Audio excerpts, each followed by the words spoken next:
Kamal, we're so appreciative of the invitation to be here. We were here last year with the professor from Brigham Young University who spoke on religious freedom.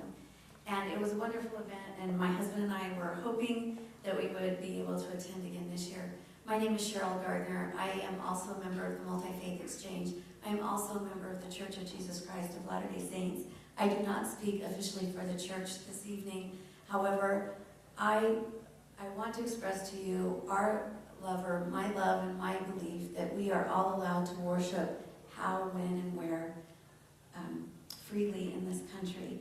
As the gentleman before me spoke about the movement that settled this country, it's so prevalent. It's such a deep belief that we have that we can worship freely.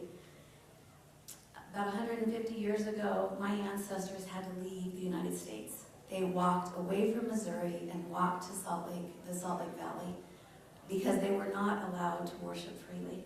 So this is a belief that is very dear and near to my heart. I wanted to share those words with you. One of the things I encourage people to do when they ask me about the Multi-Faith Exchange and why I'm involved with other religions, first, one of my favorite classes at Brigham Young University was a world's religion class. It was fascinating. You could see a common thread, a common truth running through all of the religions. A message of peace and a message of love, and I love that. The other thing is, if you want to know about someone, go meet the person. Go ask about them. Go find out about them themselves. And a great example of that I had in my own life was just 6 years ago. My daughter is diabetic, and we went to Bearskin Meadow, the diabetic camp up in the mountains.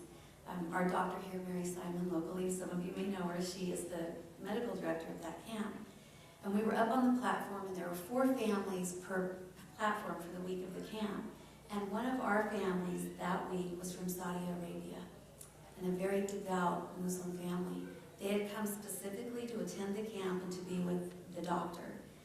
And in watching and getting to know that mom, I realized, wow, what a wonderful, compassionate religion she had, a faith tradition that she had. She was very devout. She didn't realize, but every morning when she got up for her prayers, while we were all sleeping, the sun was rising, and she had her prayer mat out, and she was saying her prayers in a private place that was up on the platform. And I realized that she and I had a lot of common ground. We had a lot of common bridges in our faiths together. Maybe a few tenets that are different in our beliefs, but our devout faith and our willingness to worship and to allow others that privilege the same. So again, Kamal, thank you so much for this